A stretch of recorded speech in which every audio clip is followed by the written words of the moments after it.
Romanos, capítulo 1, versos 16 e 17. Um dos textos mais poderosos, se podemos dizer assim, da palavra de Deus. Texto muito significativo. Eu confessava essa semana que eu ainda não havia pregado nele. Com 4 anos ordenados no ministério, eu não havia pregado nesse texto. Então é a minha primeira oportunidade diante dele. É com muito temor e tremor que eu faço, para que não atrapalhe a mensagem tão poderosa e tão linda do Evangelho que nós temos aqui nesses 2 versos. Vamos ler? Vamos ouvir essas sentenças que transformam vidas e que abalaram o mundo, inclusive. Diz assim a palavra de Deus: pois não me envergonho do Evangelho, porque é o poder de Deus para a salvação de todo aquele que crê, primeiro do judeu e também do grego, visto que a justiça de Deus se revela no Evangelho, de fé em fé, como está escrito: o justo viverá pela fé. Vamos orar, suplicando a bênção de Deus para esse momento, que Ele fale conosco pela sua palavra, no poder do seu Espírito. Pai bendito, estamos diante, Senhor, do teu texto inspirado, palavra que salva. Nós nos rendemos em adoração essa noite na tua presença, e agora nós te pedimos que instrua o nosso coração pela tua palavra, Senhor. Reconhecemos a nossa incapacidade, reconhecemos a nossa dependência, mas também reconhecemos a tua bondade. O mesmo Deus que inspirou esse texto, que o preservou ao longo dos séculos, é o Deus que nessa noite nos ajudará a compreender a maravilha do Evangelho de Jesus Cristo. Nós cremos nisso, não porque merecemos, mas porque tu és bom e nós necessitamos. Fala conosco, que o pregador e que o pecador que vai ser canal dessa pregação não atrapalhe a verdade linda e maravilhosa, que as águas desse rio possam fluir livremente nessa noite, refrigerar a nossa alma, nos fazer dar glória a Cristo e salvar, Pai. Se existe alguém que precisa de salvação, que teu Evangelho alcance nessa noite, em nome de Jesus, amém. Pois bem, eu começo com a cena que as crianças já estão desenhando ali. 31 de outubro de 1517. O monge agostiniano Martinho Lutero, ele sai do claustro negro, ali onde ele comia, fazia suas orações, dormia e vivia junto com outros tantos monges. Ele sai na direção oeste e cerca de 1 quilômetro depois ele chega às portas do castelo de Wittenberg, ou da catedral de Wittenberg, melhor dizendo. E ali ele tem uma atitude que para nós pode parecer estranha, mas era totalmente compreensível naquele tempo.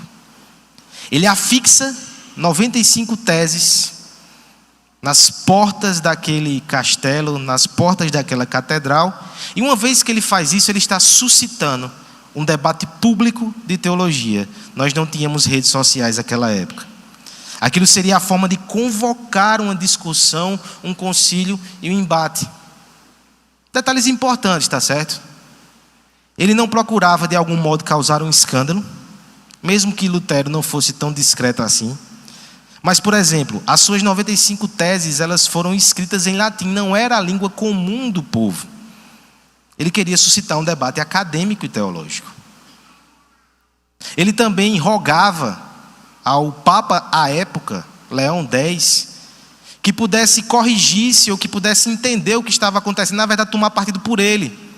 Em alguma medida depois ele confessou que entendia que o Papa poderia tomar partido por ele e não se opor a ele naquele processo de reforma. Mas uma vez que essas teses elas foram estampadas ali, começou um processo muito poderoso, que foi além de qualquer perspectiva que Martinho, o monge agostiniano, tinha antes. Ele foi expulso posteriormente da igreja. Ele foi perseguido.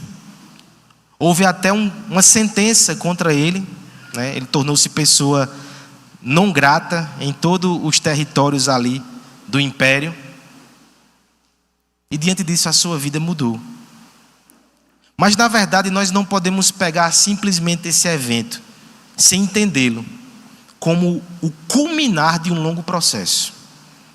Alguns anos antes, nós não sabemos exatamente precisar qual ano, Lutero estudava a carta aos Romanos para suas exposições e as suas aulas.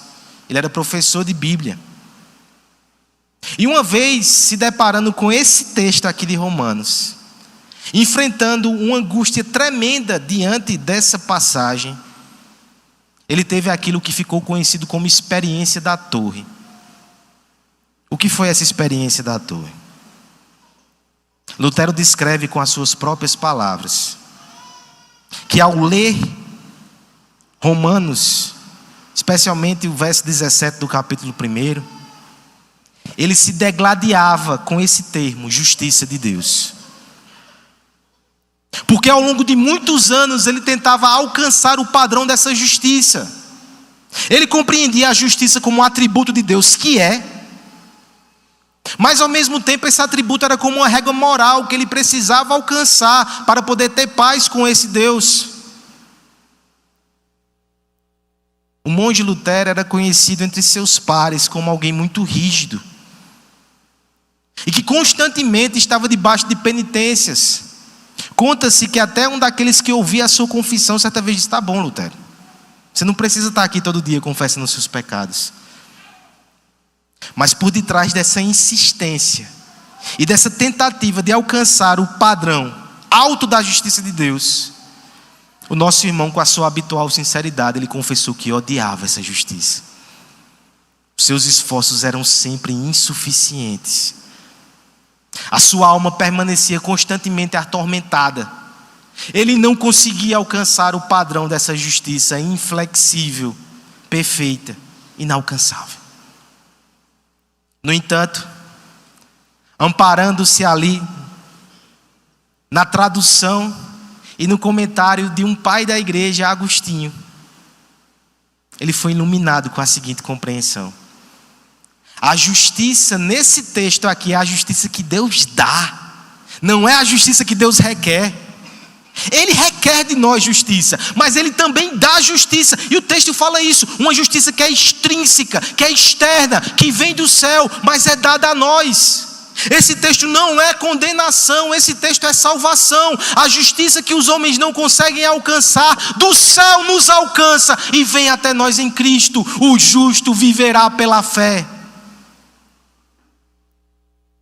Ele abrigou essa verdade no coração, lutou por um tempo e depois não pôde mais abrir mão dela. Ele enfrentou impérios, consequências dolorosas para ele, desagradou pessoas, mas ele não podia mais abrir mão dessa compreensão, porque com o evangelho a gente não negocia. Ele tem seus custos, ele nos colocará às vezes em situações complicadas, terá demandas altas para nós. Jamais pense que o evangelho promove licenciosidade. Ele tem demandas altas. Mas eu e você não podemos abrir mão desse evangelho como Lutero não abriu, como Paulo não abriu. Nós não podemos, o evangelho é inegociável. Aconteça o que acontecer, seja qual for a consequência, pressão qualquer que se abata sobre nós, uma coisa é certa: podemos abrir mão de tudo, menos do evangelho. Eu me lembro da canção clássica do Reformador: se tivermos que perder famílias, bens, prazer, que assim o seja, mas do evangelho a gente não pode abrir mão. É o tesouro mais precioso. Essa é uma das suas teses, a tese de número 63. O tesouro da igreja não é o ouro de Roma, da catedral, da Basílica de São Pedro. É o precioso evangelho da graça e da glória de Deus. Hoje à noite nós somos chamados a considerar essa verdade mais uma vez. Entenda como é que Paulo chega nesse raciocínio aqui na carta aos Romanos. Não sei se você já percebeu, todos os sermões que nós temos até aqui nessa série falam sobre o Evangelho. E Paulo vai falar sobre o Evangelho na sua carta toda. Mas perceba como ele vem construindo o argumento. Primeiro, em série de saudação, do verso 1 ao 7, ele vai mostrar como o Evangelho é a base para a unidade dele com aqueles irmãos. Ele já introduziu o Evangelho aí na sua fala. Depois, naquele momento epistolar clássico, que é a ação de graças em favor dos seus ouvintes, ele vai, mais uma vez, trazer o Evangelho à bala e dizer que se alegra pelo Evangelho porque tem frutificado na vida dos cristãos de Roma. Então ele já vem falando do Evangelho. Mas agora, antes de entrar na sua exposição mais profunda do conteúdo da sua carta, antes de expor o Evangelho com profundidade em todos os seus meandros, é o que ele vai fazer a partir do versículo 18, ele vai sumariar o tópico central da sua carta. Se você deseja resumir a carta de Paulo aos Romanos, capítulo 1, 16 a 17, é um sumário, é um anúncio do Evangelho. E ele o faz também, já trazendo algumas aplicações para aquela igreja, diante das pressões que aqueles cristãos poderiam ter. Eles precisam entender que o Evangelho é inegociável. Nós veremos que, por ser inegociável, precisamos compreender que isso envolve uma tentação, uma promessa e uma convicção. Primeira coisa, na medida que entendemos que o Evangelho é inegociável, isso deve nos munir para enfrentar uma tentação. Vamos ler mais uma vez os versos 16 e 17, e nós iremos acompanhar o raciocínio inspirado do apóstolo Paulo, falando sobre o seu precioso Evangelho. Todos juntos? Pois não me vergonho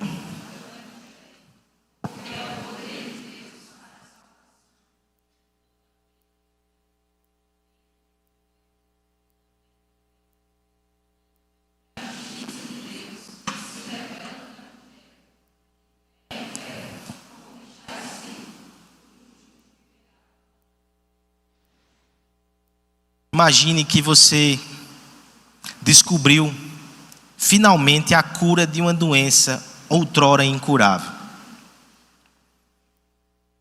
AIDS, câncer, escolha aí.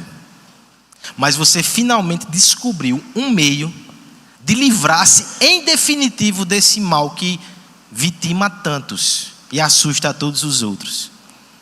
O que é que você faria com essa informação? Você reteria?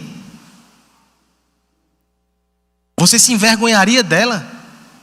Como é que pode alguém se envergonhar daquilo que é a cura, daquilo que é salvação, esperança e anseio? Por que razão alguém faria isso?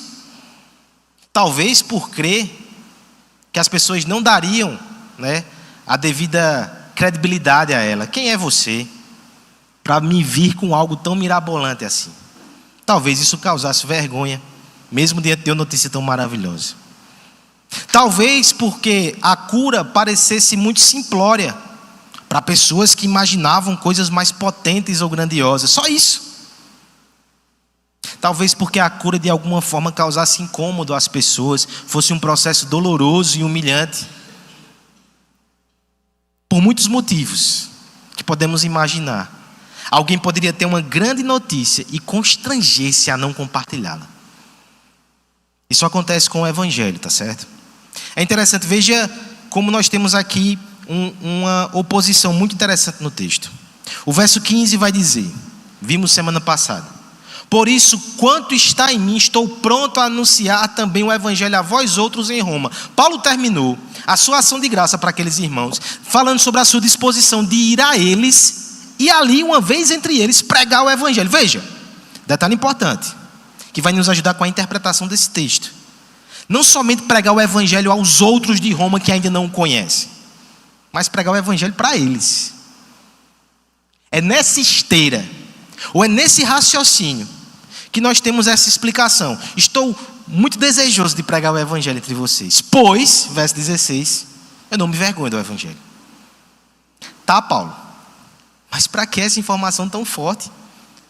Porventura poderia alguém envergonhar-se do Evangelho? Sim, poderia, pode, Isso de fato acontece muitas vezes. Deixa eu pensar com vocês algumas dessas possibilidades que na verdade é uma tentação. Ainda nos versos anteriores, mas especificamente no verso 4, Paulo vai dizer que ele é devedor tanto a gregos quanto a bárbaros. Para esses dois grupos, o evangelho poderia ser um motivo do mensageiro se envergonhar na entrega dele. Pense, por exemplo, nos gregos. Por gregos, entenda, todo mundo aqui que faz parte da filosofia helenista, da cultura helenista, do Império Greco-Romano. Como é que os gregos, em sua cultura, e os romanos, eles entendiam o processo de santificação? A essa época, no século I, com o declínio de grandes escolas, do platonismo, de Sócrates, o que nós tínhamos basicamente eram dois tipos de pensamentos muito fortes: hedonistas e epicureus. E eu vou falar bem simples aqui para a gente não se perder disso no domingo à noite, tá certo? Mas os hedonistas, por exemplo, eram aqueles que advogavam a ideia da alegria e do prazer na vida como o fim do homem, que o homem deveria buscar essas coisas sim. Os epicureus, na marcha contrária a isso, pregavam a austeridade, resignação, suportar o sofrimento e cumprir os seus deveres morais e éticos. Esse era o caminho da salvação, do aperfeiçoamento. Para estes dois grupos esclarecidos, para essas elites culturais, o evangelho era escândalo. Paulo vai falar do escândalo da cruz. Porque se os homens entendem que o fim da sua vida imediato é buscar os prazeres e evitar as dores, o evangelho me vem na contramão disso. Porque ainda que ele me prometa as alegrias do céu, conquistadas pela graça, conquistadas pelo mérito de outro, junto com o chamado ao evangelho, há também um chamado à cruz. Eu devo renunciar minhas paixões, as concupiscências da carne, e eu devo andar à semelhança do Cristo que morreu por mim, crucificado tal como ele foi. Falar do evangelho para pessoas que são movidas por seus prazeres pode causar constrangimento e incômodo, não só a Paulo. Quantas vezes nós também não nos constrangemos no meio de pessoas que vivem para os seus deleites, pessoas que são tão somente egoístas nos seus prazeres ali, e nós às vezes nos envergonhamos de falar sobre cruz, sobre renúncia, sobre morte do ego, sobre santidade. Nós não devemos nos envergonhar do evangelho. Falando então sobre os epicureus, tá certo? Uma filosofia inclusive em alta nos nossos dias. Pessoas se interessam por isso, por de alguma forma ser um pensamento que produz resiliência, persistência e perseverança.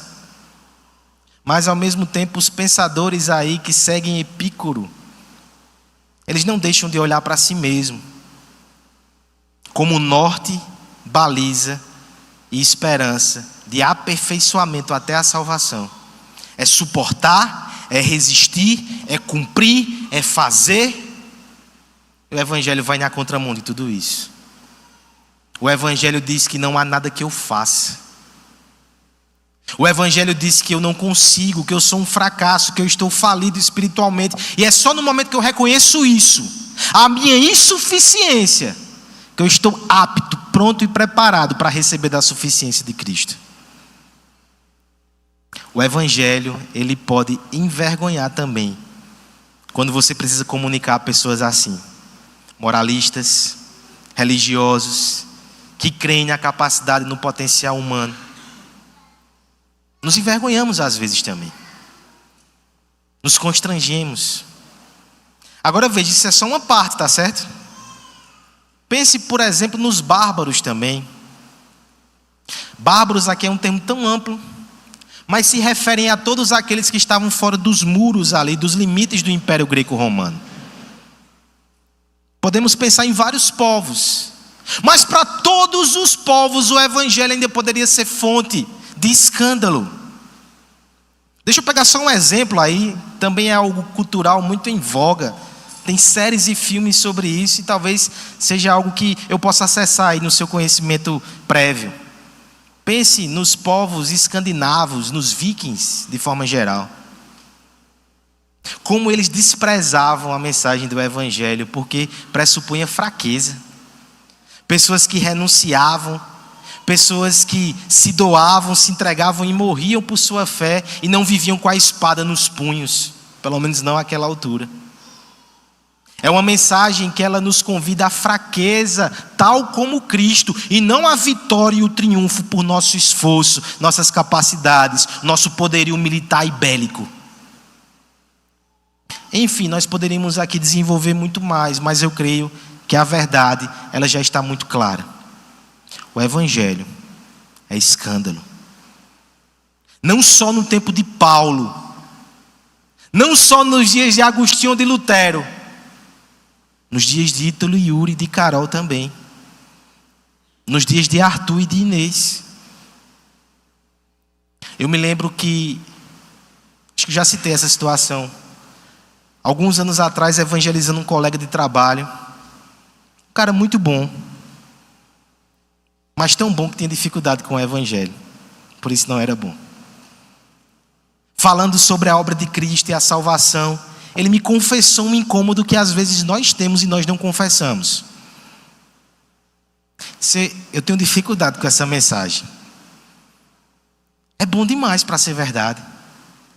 Quer dizer que eu posso passar a minha vida cometendo pecados, uma vida toda desmantelada. Aí quando chego no final da minha vida, agora ele é bonzinho, ele se converteu, ele virou crente, está salvo.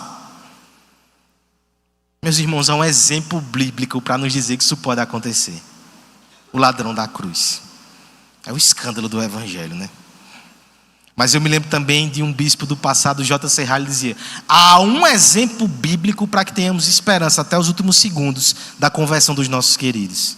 Mas há somente um, para que a gente não tenha presunção carnal e ache que esse pode ser o caminho ordinário. Não. Converta-se hoje e agora entregue-se a Jesus Cristo. Mas a mensagem do evangelho é essa. Não sou eu que vou de repente virar uma página no meu livro de obras, que vou mudar a minha vida, que vou ter um novo desempenho, que vou conquistar de alguma forma a minha salvação. Eu não consigo por mim mesmo, é Cristo que faz.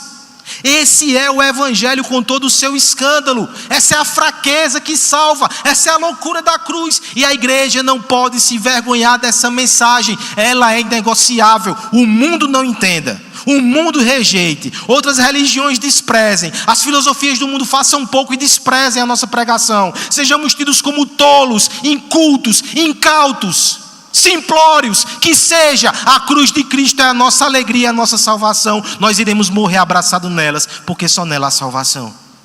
Nós não negociamos essa palavra e esse evangelho. É interessante que alguns anos depois daquele fato que nós mencionamos, na verdade 1 ano depois, Martinho Lutero participou de uma conferência, de um concílio, de um encontro teológico em Heidelberg. E ali, Heidelberg, na verdade, em 1518, ele, num embate teológico, ele desenvolveu as implicações do evangelho, não só para a salvação individual, mas para a visão da igreja. Um historiador vai dizer que esse encontro em Heidelberg ele foi um sussurro silencioso e ignorado muitas vezes, mas que foi no cerne de toda a controvérsia, quando ele diferenciou teologia da glória e teologia da cruz. O que era a teologia da glória segundo Lutero? Era o subir os degraus de Babel para tentar alcançar o céu. Era entender que o homem, por meio das suas capacidades intelectuais, poderia entender a salvação e alcançar a redenção. Era entender que por meio da sua espiritualidade mística, os homens podiam ter um contato direto com a divindade de tal modo que seriam aperfeiçoados e salvos. É entender também que por meio do seu esforço e aperfeiçoamento moral, as obras, os homens poderiam obter salvação. Intelecto, espiritualidade, moralidade, teologia da glória. Era a compreensão que o homem poderia obter essa glória por meio do seu desempenho e capacidade. Mas em contrapartida, o evangelho nos apresentava a teologia da cruz. A teologia da cruz nos coloca numa posição de permanente humildade. Eu não consigo entender com o meu intelecto. Eu preciso me curvar em adoração humilde. Senhor, me ajuda a compreender. Eu não consigo, por meio da minha espiritualidade mística, transcender. Eu preciso que o Senhor venha a mim na simplicidade dos meios de graça, no batismo, na ceia, na pregação, na oração. Eu preciso que o Senhor venha, porque eu não consigo ir. Aperfeiçoamento moral também. O Senhor espera de nós que nós militemos em favor de uma vida santa, mas jamais sem a vã pretensão de alcançar um nível que nos torne merecedores da bênção e do favor divino, tão pouco da salvação. Esse é o caminho das obras. E o Senhor nos chama para a teologia da cruz. Não se envergonhe do Evangelho, essa é uma tentação. Quando olhamos para a igreja evangélica hoje, de forma geral, tá certo? Será que não percebemos ainda resquícios dessa luta? Uma inclinação muito grande à glória. Uma inclinação muito grande à confiança carnal. A busca por poder, prestígio e status. Às vezes uma tentativa de ser relevante no meio da sociedade, no meio da academia, e sai picotando a verdade de Deus, negando aquilo que é verdade, relativizando aquilo que é princípio muito claro e basilar da palavra. Nós somos chamados à teologia da cruz, que não se envergonha do Evangelho, que não se envergonha de ser tido por rudimentar e simplório. Nós somos o povo da cruz. E a cruz é loucura para o mundo, é um lugar de vergonha, é ali que ficamos.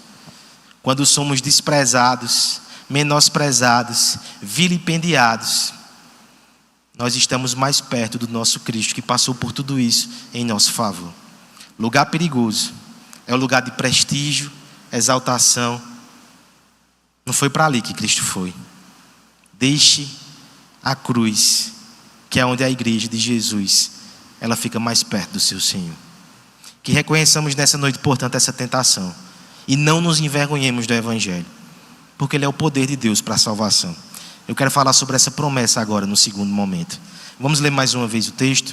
Romanos capítulo 1, versos 16 a 17. Eu peço a ajuda da igreja mais uma vez. Pois não me envergonho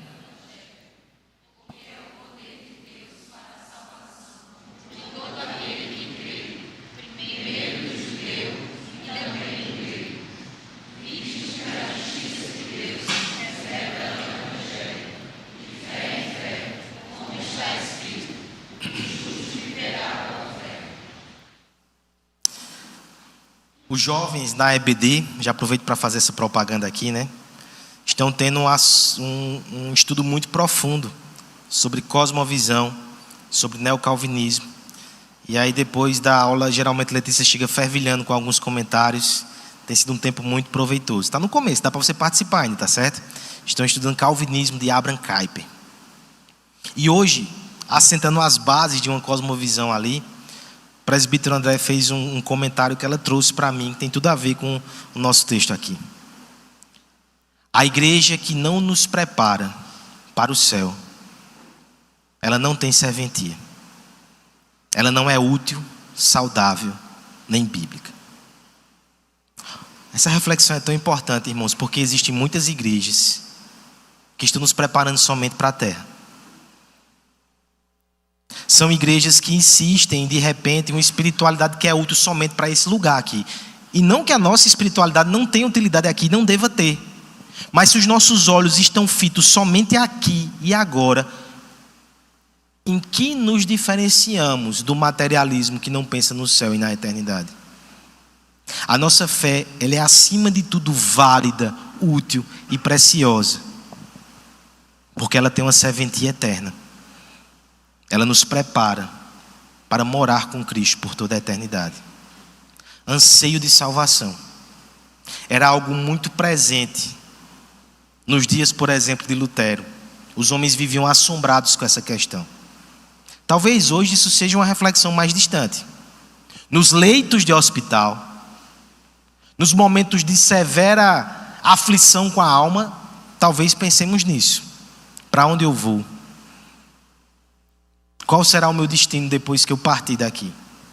Mas nos dias normais e comuns, A grande maioria das pessoas aí fora não pensa sobre isso. Eu espero que com você seja diferente.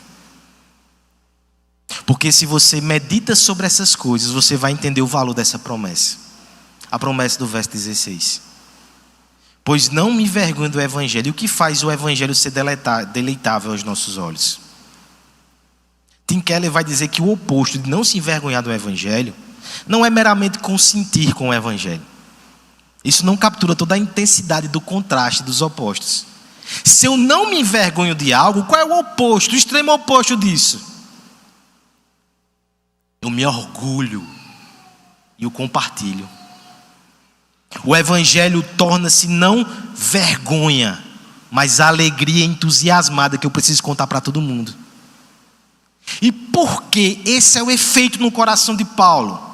Se essa é uma mensagem que fecha portas, se essa é uma mensagem que traz escárnio, se essa é uma mensagem que proporciona perseguição, ele foi perseguido pela cúpula religiosa do judaísmo, exatamente por causa da pregação do evangelho da cruz. Porque ele tem tanto prazer nessa mensagem, porque eu e você devemos ter tanto prazer nessa mensagem, porque tem uma coisa que só ela faz: ensinar os seus filhos a ter bons modos. Você não precisa do evangelho para isso. Compre um bom livro. Ser um bom esposo, uma boa mulher, ter bons modos, ter posições corretas do ponto de vista ético, moral e político. Nós temos recursos aí fora. Agora, se a tua preocupação é a tua alma diante de Deus, se aquilo que pesa na tua alma é o dia que você estará diante do Senhor e vai ter que apresentar-se diante do seu julgamento, do seu tribunal, só tem uma coisa que resolve: não me envergonho do evangelho, porque é o poder de Deus para a salvação. Poder de Deus. Palavra aqui, poder, dínamos, de onde a gente traz a ideia de dinamite, né? Ela demole todas as barreiras, ela explode todos os obstáculos, abre o caminho, abre as portas do céu para mim e para você. O evangelho é o poder de Deus.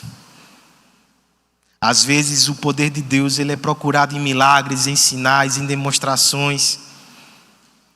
Existe coisa mais poderosa do que de repente ver alguém que tem a vida totalmente distante do Senhor, depravada, perdida, imunda nos pecados, incrédula, rebelde. E de repente essa pessoa, de forma inexplicável aos olhos humanos, ela tem os olhos mudados. Você percebe humildade. Você percebe uma fala de quebrantamento. Essa é uma das experiências mais maravilhosas e mais poderosas que alguém pode passar. Se você ainda não vivenciou isso, vá pregar o evangelho para você viver essa alegria. Discipule alguém, veja de perto uma alma nascendo. É o poder de Deus em ação. É inexplicável, é maravilhoso, é encantador. Eu não me envergonho do evangelho, porque é o poder de Deus para a salvação de todo aquele que crê. Primeiro do judeu, também do grego. Paulo fala na perspectiva aqui da história da redenção. Primeiro a mensagem veio aos judeus, dentro da sua rejeição chega aos gentios, mas é para todos, sem distinção. É para sábios, é para incultos, é para gregos, é para bárbaros, é para homens e mulheres, pobres e ricos. O convite é geral, o presbítero bem lembrou isso aqui no texto de Isaías 55. A condição é só uma: é o poder de Deus para a salvação de todo aquele que crê. Só uma coisa nos é exigida: a fé. A fé que se apropria dessa salvação. A fé com uma mão estendida daquele que recebe a dádiva e o dom de Deus. A fé mendigante. Tem mãos vazias, não tem nada para apresentar. Só tem uma coisa: Jesus, sua obra, sua salvação e sua esperança. Isso é inegociável. Hoje de manhã, no Devocional da Consciência, eu lembrava desse processo, como ele aconteceu na minha alma. Eu só vi o diácono Ezequiel, que acompanhou hoje de manhã, 7 horas da manhã, no domingo, né? Eu acho que foi só ele. Se teve mais alguém, me perdoe que eu vou precisar repetir esse testemunho. Não é extraordinário não, tá certo? Você vai achar histórias mais fascinantes por aí. Mas para mim fez toda a diferença. Os meus pais, eles se converteram quando eu tinha aproximadamente 12 anos. Poder de Deus para a salvação. Sem querer expor o presbítero, mas é para exaltar a Cristo. Ele que um dia jogava garrafas de cerveja nas igrejas, tinha uma aversão a crentes. De repente começou a ler avidamente a Bíblia. E estava ali ele e sua esposa na igreja buscando ao Senhor. É o poder de Deus para a salvação. Mas eu, como filho mais velho, ali 12 anos, doido para experimentar o mundo, eu estava contando os minutos, né? Eu não queria aquilo. Então tantas vezes eu fazia maçada para não ir para a igreja. Eu tentava atrasar aquele processo para eles desistirem isso em mim. Algumas vezes eles foram, outras vezes eles desistiram. E diante dessa insistência parece que o evangelho foi gotejando na minha mente, no meu coração. De repente eu me peguei sem sono, 12 anos. E por várias noites seguidas eu ia dormir e eu pensava: o que será de mim quando eu morrer? Esse é o tipo de reflexão que você só vai ter se você está sendo exposto à palavra de Deus. A gente não pensa nisso geralmente, né? E eu perdi o sono sem saber o que ia acontecer com a minha alma. Até que o dia, numa quinta-feira, reunião de doutrina, eu morava perto da igreja. Eu simplesmente fui. Aquele que tinha resistência de ir aos domingos foi em uma quinta. Eu não me lembro qual era o tema que foi estudado aquela noite. Não consigo me lembrar. Mas eu tenho convicção que não era o tema da justificação pela fé. O pastor abriu um parênteses, eu não sei porquê. Eu sei. Porque Deus marcou aquele dia na agenda da salvação. Porque para o que para outros parecia ser um conflito besta, o mundo certamente desprezaria isso. O pensamento secular olharia para mim e disse: dessas ideias da cabeça. Eu simplesmente precisava entender a salvação. E naquela noite ele abriu um parêntese. Ele falou sobre a obra de Cristo. Ele explicou a justificação pela fé. E aquilo foi poder de Deus para a salvação. Naquela noite eu dormi em paz. Porque eu entendi o que Cristo fez. E que eu precisava crer nele para a salvação. Desde lá essa mensagem ela vem crescendo e inundando no meu coração e na minha alma. Eu me entreguei para ser um pregador dessa mensagem. E eu repito ela toda semana aqui. Pastor Rodrigo só tem uma pregação, né? Eu dou uma disfarçada, coloco um adorno, umas ilustrações, mas é só isso. É só Cristo até o último dia. Eu vou falar de quê? Eu vou falar de quem? Esse é o poder para a salvação. Eu entendo como Lutero ele pôde enfrentar tantas consequências pesadas e duras.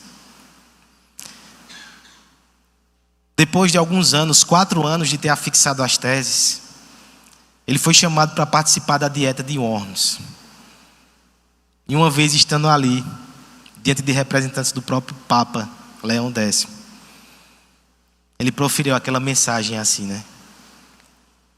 Se eu não for convencido pela Escritura Sagrada a respeito dessa salvação, que eu estou dizendo algo errado, que eu não estou pregando a verdade, que eu não estou anunciando o Evangelho, se eu for convencido pela palavra, eu me retrato agora. Se não, diante da minha consciência, diante de Deus, eu não posso fazer isso. E eu sofrerei todas as consequências necessárias. Amém. Essa promessa é preciosa demais para que a gente abandone. Venha o que vier, nós devemos instruir a nossa família nesse Evangelho. Nós devemos plantar essa semente no coração. Nós devemos anunciá-la para a nossa família, para os nossos amigos. Nós devemos fazer uma roda em torno do Evangelho. E nós devemos cantar o Evangelho aqui toda semana. Cristo, Cristo, Cristo. Ele é a promessa de salvação para todo que ele crê. Não há ninguém tão perdido e tão distante que não possa alcançar por essa salvação. A obra dele é perfeita. E perfeitamente adequada e suficiente para salvar todo aquele que nele crê. Inclusive você que está aqui nessa noite. Você não precisa ficar olhando de fora para esse ajuntamento. Você não precisa ser um visitante curioso. Você não precisa ser um admirador, um interessado, um simpatizante. Você pode ser filho de Deus. Você pode confessar o Senhor Jesus Cristo hoje e agora. O que é que você está fazendo com a sua alma? Isso é urgente. No final da sua vida você vai perceber que essa era a única coisa não é o que você conquistou, não é quem você teve, quem você foi, o que você perdeu. É se você creu. Eu lhe pergunto, você crê no Senhor Jesus como único e suficiente e completo e poderoso Salvador da tua alma? Responda isso hoje à noite. Nós precisamos abraçar essa promessa e transformá-la em convicção inabalável. Nós já vimos a tentação, nós já vimos a promessa da salvação, e eu quero terminar com você nessa noite, vendo que esse evangelho é inegociável, porque ele é uma convicção para toda a vida. Verso 16 e 17, uma última vez, está certo? Estou de olho aqui no texto, vejo os pais ali balançando as crianças. Estamos terminando. Verso 16 e 17. Pois não me envergonho do evangelho, porque é o poder de Deus para a salvação de todo aquele que crê, primeiro do judeu e também do grego. Existe a justiça de Deus, se revela no evangelho, de fé em fé, como está escrito: o justo viverá por fé. Duas questões finais que eu queria ver com você nesse texto, tá certo? Primeiro, o que significa esse de fé em fé? E segundo, como é que a gente interpreta o texto de Abacuque, que é mencionado como Paulo para fundamentar a sua exposição do evangelho? Duas questões no final do sermão, mas a primeira, o que significa esse de fé em fé?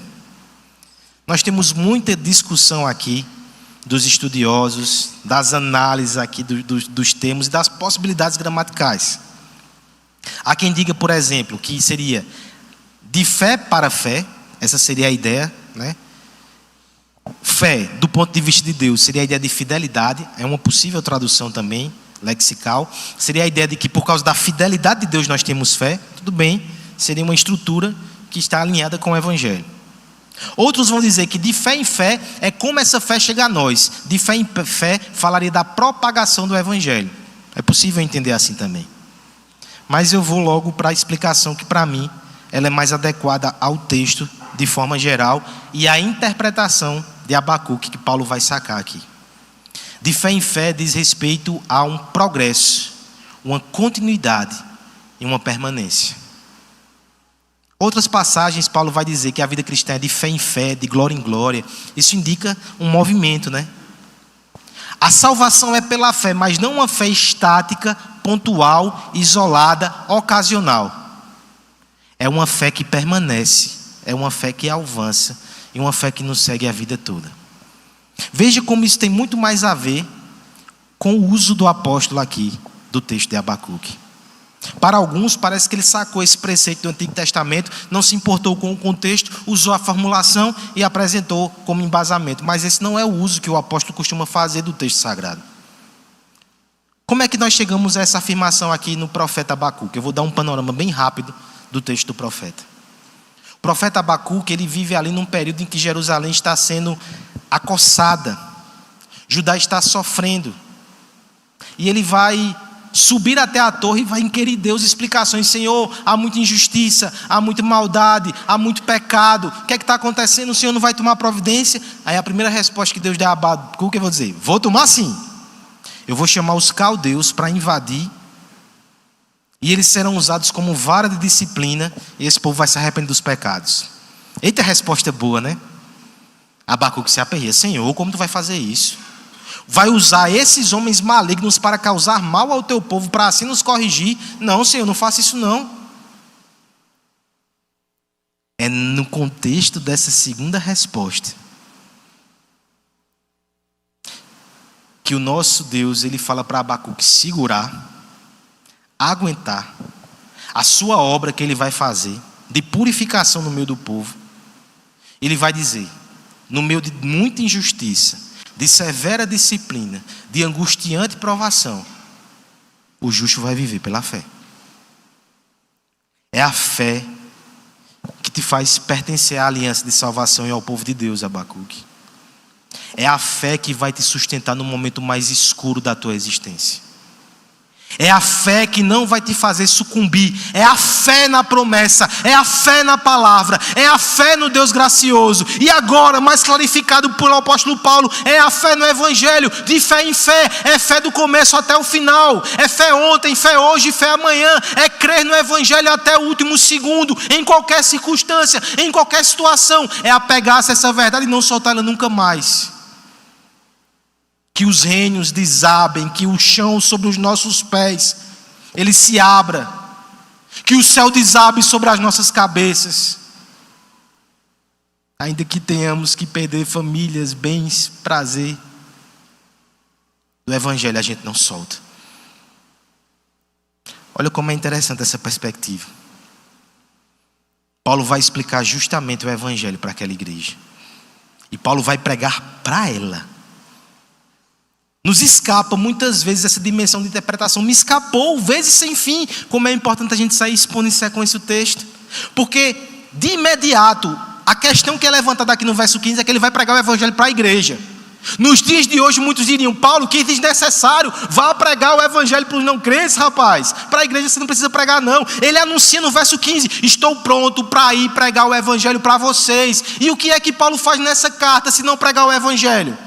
Veremos a partir do mês que vem. Ele vai falar primeiro da depravação dos gentios. Eles não podem se salvar, estão condenáveis. Ele vai falar também que os judeus, no capítulo 2, os religiosos também são condenados pela lei. No capítulo 3 ele vai anunciar que Deus é o justo e o justificador. Ele vai pregar a justificação pela fé. No capítulo 4 ele vai mostrar que essa salvação vem desde o Antigo Testamento. Foi assim que Abraão, pai da fé, foi salvo. Foi assim que Davi, o rei idílico, foi salvo também. No capítulo 5 ele vai falar dos efeitos desse evangelho: paz com Deus, perseverança na tribulação e no sofrimento, esperança da glória. No capítulo 6 aí por diante ele vai falando, não vou dar o panorama geral da carta, mas você percebeu o que é o evangelho? E você percebeu o que ele está dizendo nessa igreja aqui? Vocês começaram no evangelho, permaneçam no evangelho, não se envergonhem no evangelho, morram abraçados com esse evangelho, de fé em fé, até o fim. Nosso irmão Lutero, que eu mencionei no início, eu vou terminar com ele também. Ele faleceu em 18 de fevereiro de 1546, com 62 anos. Ele faleceu na sua cidade natal. Biógrafos vão descrever que ele morreu olhando para uma fonte que era possível ser vista da sua casa no dia do seu nascimento, como se fosse um ciclo que se fecha. Morreu longe da sua querida Catarina, tá certo? Ela soube por cartas. Acometido por dores, desconfortos e debilidade física, ele foi chamado a voltar à sua cidade natal em 15 de fevereiro de 1546, para mediar uma situação de conflito entre dois nobres cristãos. Precisavam de Lutero para intermediar essa situação. Sob protestos da esposa, ele foi cumprir essa missão. Chegando lá, ele ainda pregou um último sermão no dia 15 de fevereiro, 3 dias antes da sua morte. Adivinhem qual foi o tema do sermão de Lutero? Ele também só tinha uma pregação: o evangelho. No seu último sermão, o nosso irmão, ele falou sobre o perigo da igreja se afastar dessa mensagem. Porque onde o evangelho ele era anunciado com clareza, quando ele era pregado de forma acurada e apaixonada nos termos dele, ele sempre traria conflito, e as pessoas fogem do conflito.